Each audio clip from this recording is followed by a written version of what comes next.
Hi, and welcome to the 2018 Paper 2 of the Junior Cert Higher Level. This is question 12 run.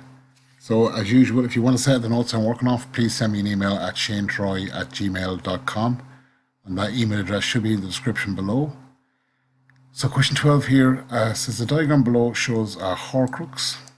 Okay, ABC is an equilateral triangle. We know there's something special about them. D is the midpoint of BC. Okay, there's something going on there. AD is perpendicular to BC, so you're talking about a right angle. The circle K touches the three sides of ABC, so we're basically explaining what a Horcrux is. Okay, now if ABC is equilateral, okay, that means all three sides are equal length. In a triangle where all three sides are equal length, all three angles are equal. Okay, so that's something. D is the midpoint of BC, so see that, it's D, it's the halfway point, so equivalent here and here.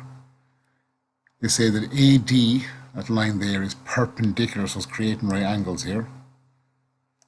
Now at this point here I'm seeing a few things happen. I see four shapes. Let me clear it off. First shape I see is the circle, then a big triangle. Now with this line AD, I see a triangle on both sides. Okay, and they're both right angle triangles. That's usually what the trick is. Now the circle K touches the three sides of ABC, so it's touching here, here, and here. So it's an incircle. Now part 8 then says write the correct transformation into the box below and be as specific as you can. ABD, so ABD, okay, that triangle there, is the image of ACD under what translation or transformation? Okay, so if you look at them, they're kind of mirror images. Like almost like a butterfly, paint one side of it, turn the paper over, you get this mirror image. So they're going in symmetry along the line AD. So under symmetry in the line AD, okay, axial symmetry. I think symmetry in the line AD will be enough for that. Okay, if you understand your symmetry, that's fairly handy. Now part B here says the length of AD equals 10 centimeters. So now I think I've taken this image here just as a copy, just so we have it right in front of us. That's your length of AD is 10, okay. Work out the length of AB, so this longest side here, and give your answer in centimeters in third form. Now we're not giving any numbers back here, okay. But we're asked to find the length of this side here. We're told this AD is 10. Now if I bring that diagram off on its own, that triangle, okay, so that's 10, right angle, we were told that, and that's question, I'm looking for that. Now, if I knew one of these angles, okay, then it'd be great, okay. Now I'm not told either of them, but this angle here is 60. I mentioned that I think in the beginning of part A. We're told the big triangle is an equilateral, so all three angles are 60 degrees. So now we have enough information to work with it. Okay, it's a right angle triangle. I know two things. I'm looking for a side, so maybe it's Pythagoras, but I'm missing the hypotenuse and I'm missing the other side. So I only have two of the three things for Pythagoras, so that won't work.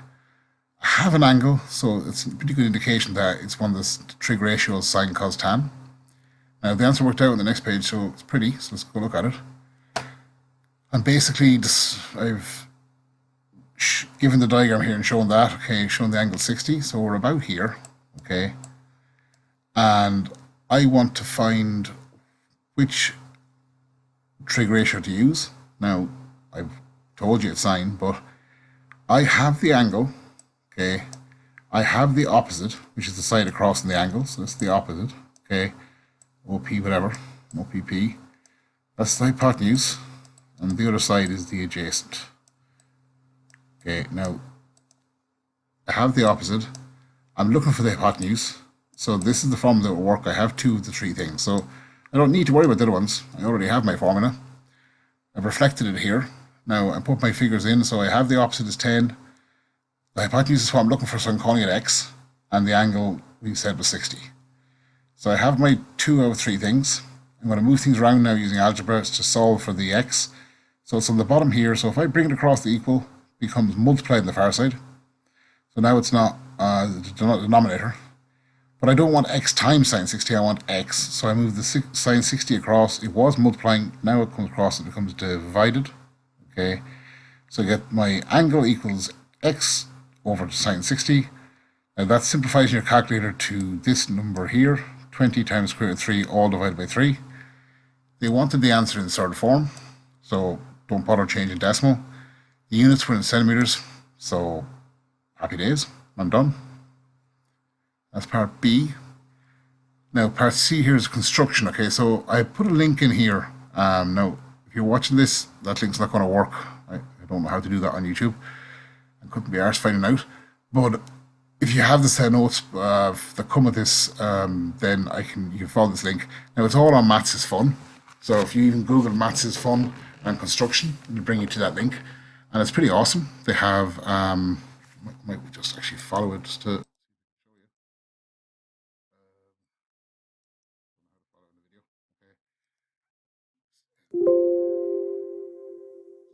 and now it should work. And as it loads up, it will turn to the web page, and all down here is some of the ones we'll be using. Okay. All of them are on the junior cert, I don't think, but for ones that are, they're pretty handy. Okay. So that's that. Now we're looking at making the construction. So in the next page, I have the videos of the actual things we need to do, but I'll run through it. Okay. We're basically trying to draw the Horcrux that was shown previously. Now it's a huge chunk of marks, 20 marks. The diagram below shows the triangle ABC. Construct the rest of the Horcrux using the following facts.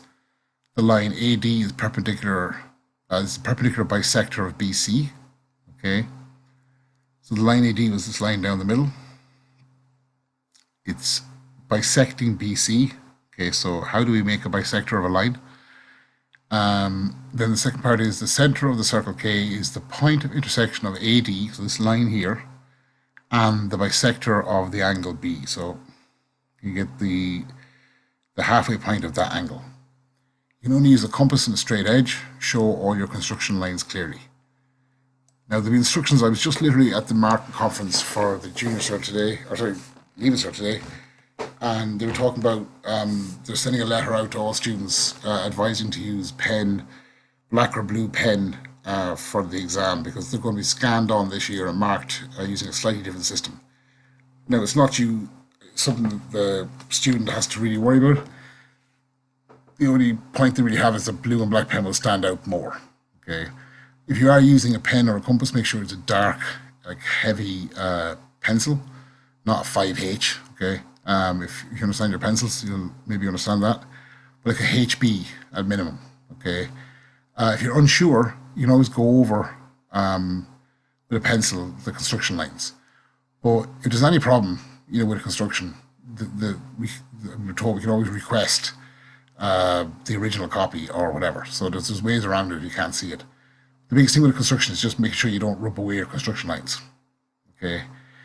Anyway, the first thing is doing here is making the perpendicular bisector of B. Now, that's the halfway point between B and C. So very simple with your compass, okay, measure more than the halfway point, okay, and you draw now either a full circle or just an arc like this. Now the same length, put your pointy bit at the B and draw your arc like this. If you draw a line between those 2 points, okay, it's the halfway point. Now that should end up, you extend it up as far as A, and you've just drawn the line AD. Now the second thing you're going to do is, okay, try and bisect this angle. A number of ways to do this, but you can go big and small. If you just draw like kind of with a compass, small little centimeter or two, and just mark where that hits the two sides of the triangle. And then you can change the length if you want, or just keep the length the same. Just put the sharp point here and draw an arc. Sharp point here and draw an arc. Join these two dots. That's your angle bisector. Where those 2 points meet, You can put your pointy bit, it should be the same distance away from all three sides. And if you put the point here on one side, just draw the circle, it should go through and hit all 3 points. Job done.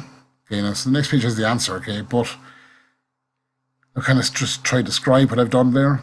I've linked to videos on drawing the bisector of a line and then the bisector of an angle, and you can see how they're doing it there. And just you can see the guidelines here and the construction lines, and they should be visible, and you got your 20 marks. Okay, so that's happy days. That's question 12, I think. Yeah, it's the end of it. So thank you, and see you on question 13.